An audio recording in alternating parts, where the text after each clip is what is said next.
Every now and again, two perfect matches will find each other, and amongst the nearlies and the have-nots, there is a happy couple of which to speak, Kim and Lenny. They've been going out for 7 years, so long in fact that they aren't individuals anymore. To their friends, they are Kim and Lenny, one word.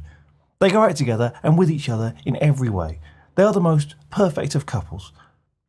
They used to scoff at the kind of couples that sit in a pub on a Sunday afternoon reading the papers in abject silence. Kim and Lenny would sit and chit-chat amiably until it was time to go home. They talk about every subject under the sun. So what right did this perfect couple have to be in such a bleak story? Well, if couples came with best before dates, then theirs would be fast approaching. Not off just yet, but certainly requiring a sniff before pouring on your cornflakes. It's been a gradual and almost unnoticeable decline. Now they're being out-conversed in pubs on Sunday afternoons by younger, happier couples, whilst they read the Sunday papers.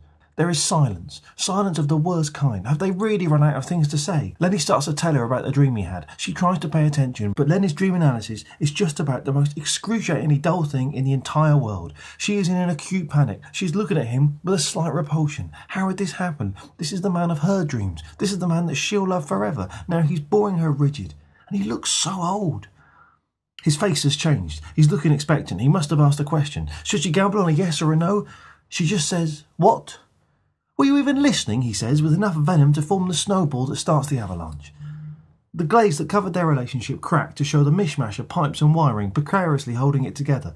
Everything was overloaded and they were out of fuses. Whenever Lenny saw this peeking through, he panicked and slapped more apologies on, covered it up and held the joint.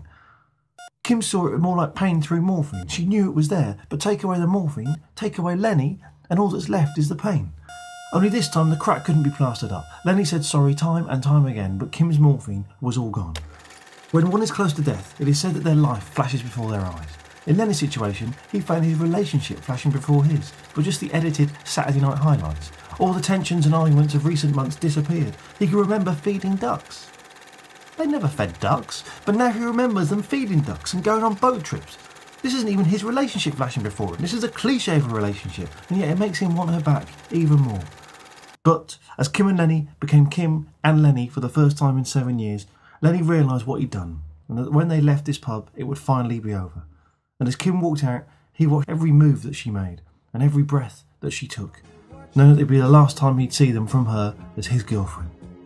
An aching pain formed somewhere behind his heart and in front of his lungs, and he finally got just what Sting was on about.